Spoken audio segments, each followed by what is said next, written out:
নমস্কার, পিপুল ভয়েস নিউজে আপনাদের সবাইকে স্বাগত। আমি অরূপ। আহ, আপনি বলা যেতে পারে সংঘাত চেপে রাখা যাচ্ছে না। বিজেপির যে ফলাফল লাস্ট লোকসভা নির্বাচনে এবং বিজেপি নেতাদের যে ব্যবহার বা বিজেপি যেভাবে তাদের নির্বাচনী প্রচারকে এগিয়ে নিয়ে গিয়েছেন, আরএসএস একেবারেই তাতে সন্তুষ্ট নয় এবং আরএসএসের নেতাদের অসন্তোষ কিন্তু তাতে আর কি আজকে বাইরে প্রকাশ্যে বেরিয়ে আসছে। আমি কিভাবে আজকে চলুন আমরা এই বিষয়টাই পর্যালোচনা করি। ইতিমধ্যেই নাগপুরে সংঘের সদর দপ্তরে মোহন ভাগবত যা বলেছেন তিনি কিন্তু ঠাড়ে ঠাড়ে বিজেপিকে বার্তা দিয়েছেন। কোনো নাম বলেননি কারোর, কিন্তু তার বার্তার অভিমুখ কোন দিকে সেটা কিন্তু পরিষ্কার। তিনি বলেছেন আর কি লোকসভায় যেভাবে প্রচার হয়েছে সেই প্রচারে উনি কোনো সময় সন্তুষ্ট নয়, কারণ লোকসভার প্রচারটা এবারের সরাসরি যে আর কি ওনার কথায় যে একটা যুদ্ধের পর্যায়ে চলে যাওয়া হয়েছিল, একটা নির্বাচন তো কোনো যুদ্ধ নয়। তাই মোহন ভাগবত বলেছেন যে যেভাবে প্রচারে পরস্পরের সমালোচনা করা হয়েছে তাতে সমাজে সংঘাতের পরিস্থিতি তৈরি হতে পারে, তাতে কোনো খেয়াল রাখা হয়নি। আরএসএস সংগঠনের কথাও টেনে আনা হয়েছে। আধুনিক প্রযুক্তি ব্যবহার করা হচ্ছে শুধু মিথ্যা প্রচারের জন্য। আপনাদের তো মনে আছে যে মোহন ভাগবতের আর কি সংরক্ষণ নিয়ে একটা বক্তব্য নিয়ে প্রচুর কন্ট্রোভার্সি হয়েছে, আমি সেটারই উনি উল্লেখ করেছেন।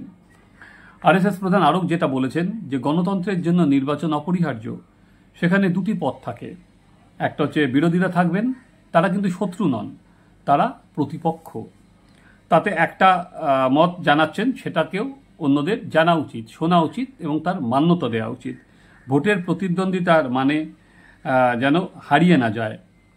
এটা ফলে উনি এই যে এবারে প্রতিদ্বন্দ্বিতা আমরা যেটা দেখতে পারলাম, একদম নখ দাঁত বার করে পুরোপুরি আর কি মেরুকরণের রাস্তায় বা যেভাবে বিজেপি প্রচারে নেমেছিল পুরোপুরি, সেখানে দাঁড়িয়ে উনি কারোর নাম না বললেও উনি কিন্তু ওনার বার্তা পরিষ্কারভাবে দিয়ে দিয়েছেন। গত 10 বছর ধরে আমরা যেটা দেখছি, এবং শুধু এখানেই না, তিনি কিন্তু মণিপুর নিয়েও ওনার মেসেজ পরিষ্কার, যেটা বলেছে মণিপুরে অবিলম্বে শান্তি ফেরাতে হবে। গত 10 বছরে মণিপুর শান্তই ছিল, হঠাৎ করে মণিপুরে অশান্তি বেড়ে যায়, সেখানে কিন্তু যে কোনো মূল্যে মণিপুরে শান্তি ফেরাতে হবেই। এবার মণিপুরে আমরা জানি যে এবার যে লোকসভার ভোট হয়েছে, মণিপুরে কিন্তু নরেন্দ্র মোদী প্রচারে যাননি। উনি নর্থ ইস্টের অন্য রাজ্যেও প্রচার করলে উনি কিন্তু প্রচারে যাননি। ফলে মণিপুর নিয়ে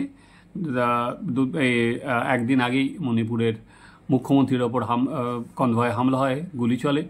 ফলে মণিপুরটা যে উনি যে কোনো মূল্যে আর কি শান্তি ফিরিয়ে আনার কথা বলেছেন এবং সেটা এই সরকারের, নতুন সরকারের ওপর একটা চাপ তো সৃষ্টি করবেই।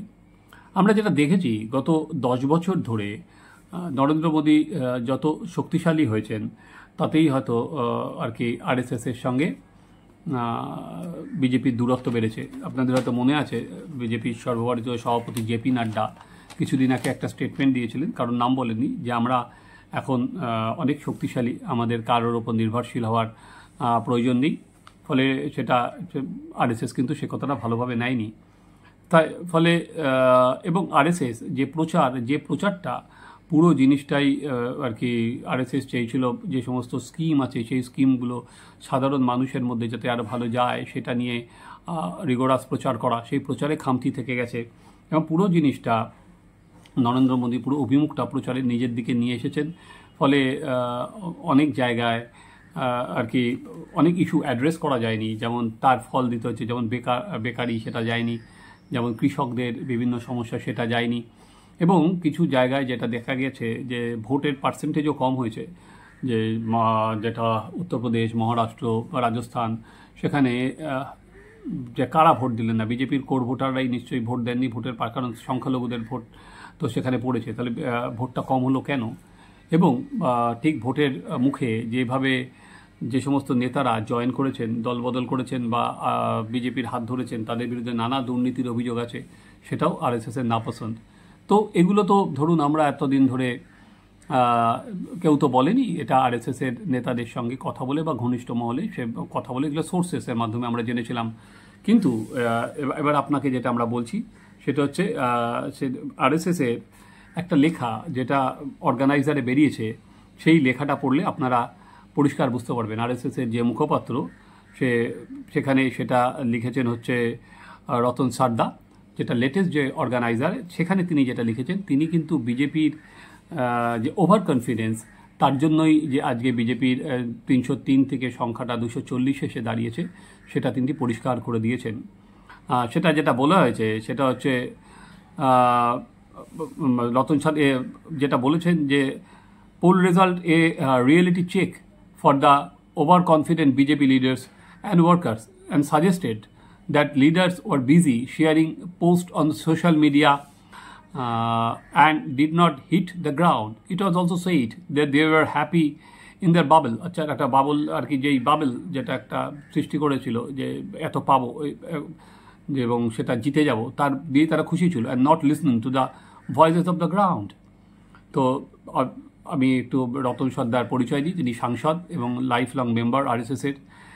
এবং তারপরে যেটা বলেছে সেটা কিন্তু আরও আর কি বিজেপির কঠোর সমালোচনা করা হয়েছে। সেখানে বলা হয়েছে RSS is not a field force of BJP. In fact RSS, the biggest party in the world, has its own কারিয়াকার্তাস।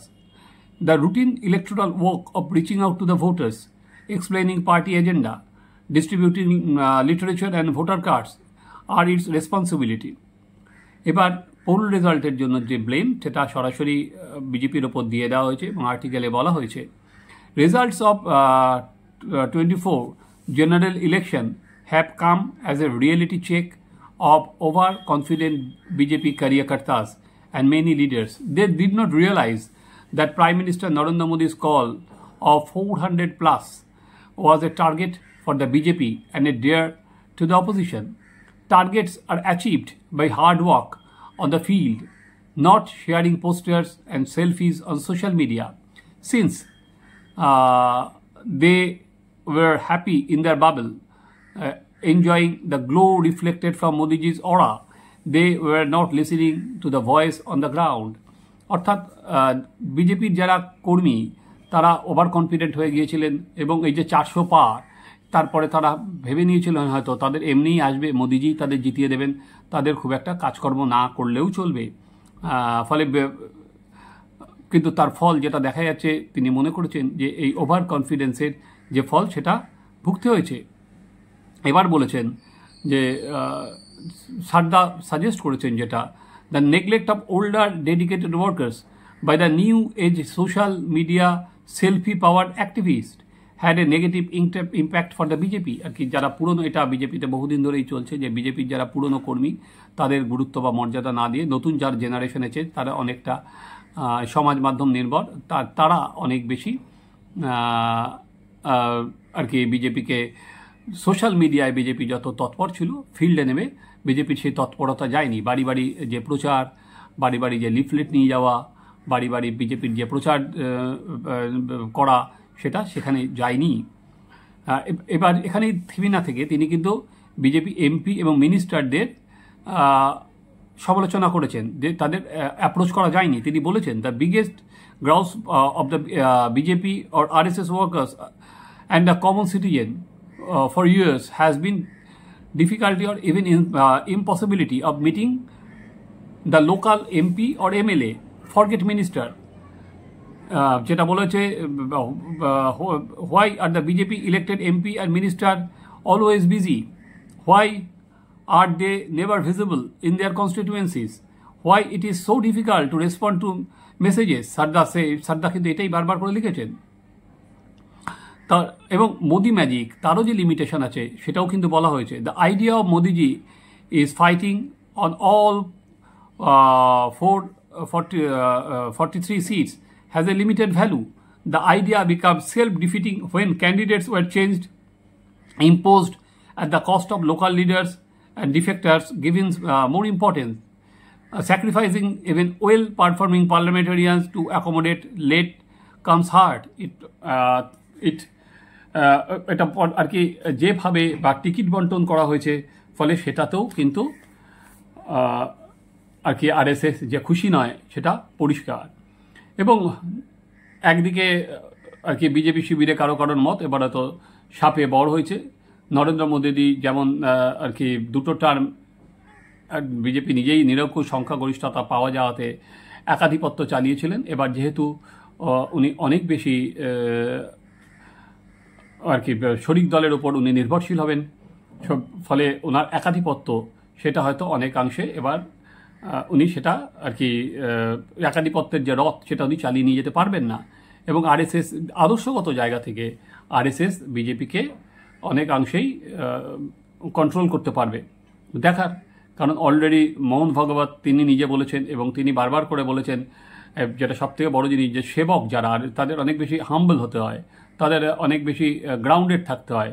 কারণ একটা সময় নরেন্দ্র মোদীজি কিন্তু আরএসএসেরই প্রচারক ছিলেন, সেবক ছিলেন, ফলে বার্তা খুব ক্লিয়ার। এবং এখন দেখার যে আর কি আগামী দিনে আমরা যদি বলি এই টানাটানি, সেটা এই আরএসএস এবং বিজেপির দড়ি টানাটানিটা কত দূর যায়, কোন দিকে যায়, এটা আমাদের লক্ষ্য থাকবে। কারণ মোহন ভাগবত একটা বার্তা দিয়ে দিয়েছেন, তারপরে আরএসএসের অর্গানাইজারের আরএসএসের মুখপত্রে লেখা হচ্ছে, বিজেপির যে ওভার কনফিডেন্স তার সমালোচনা করা হচ্ছে। বিজেপি কি তার ঠেকে শেখে নিজেদের বদলায়, আরএসএস কি আরও চাপ বাড়ায়? চলুন আমরা লক্ষ্য রাখবো। আপনারা দেখতে থাকুন এই চ্যানেল, আপনাদের মতামত চ্যানেল, এই চ্যানেল সাবস্ক্রাইব করুন।